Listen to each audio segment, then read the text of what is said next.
Hi, I'm Terry Tucker, author of Sustainable Excellence 10 Principles to Leading Your Uncommon and Extraordinary Life.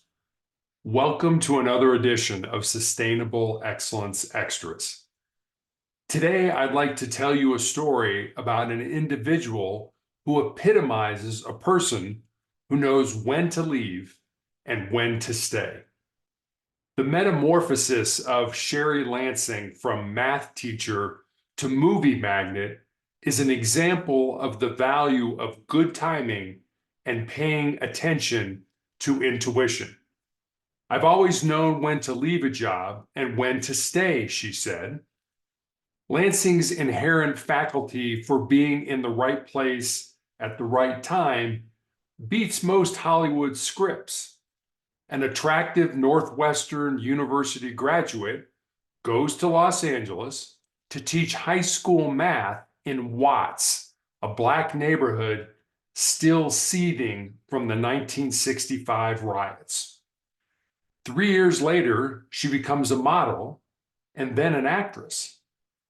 After a 3-word walk-on part in the movie Funny Girl, which starred Barbra Streisand, she plays opposite John Wayne in Rio Lobo. Her big moment came when she walks off into the sunset with the Duke. But before that happens, during her 6 weeks on the set of Rio Lobo, she comes to realize there are producers, directors, and all types of other people who make a movie successful. So she gives up acting, takes courses at UCLA in movie making, and eventually lands a job as a script reader.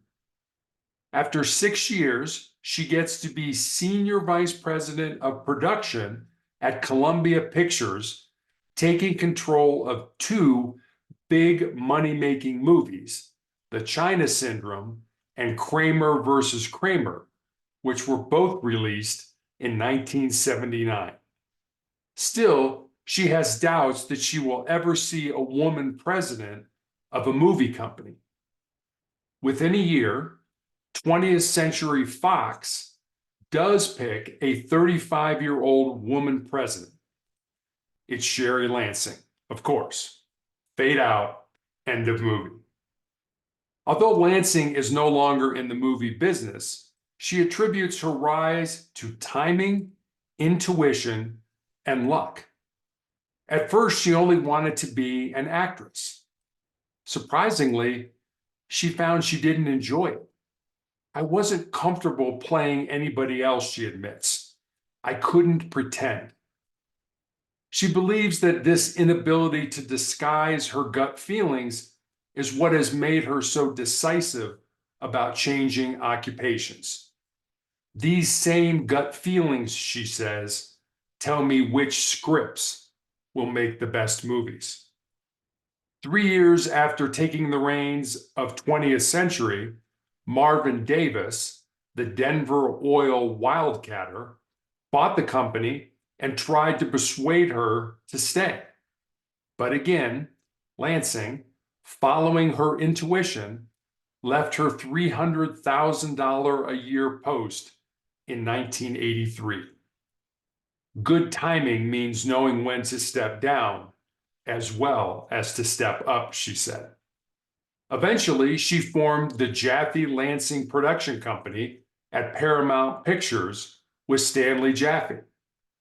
In 1992, Lansing was offered the chairmanship of Paramount Pictures Motion Picture Group. During her tenure at Paramount, they produced such hits as Forrest Gump, Braveheart, and Titanic. In 2023, she was named chairman of the board of the Universal Music Group. During her career, Sherry Lansing was the epitome of someone who knew when to stay and when to leave. Leave me a comment about your thoughts on how much you believe timing and intuition have played in the career decisions you have made. Also, please head over to motivationalcheck.com to get your daily dose of inspiration and motivation. Thanks for watching, and I'll see you next time.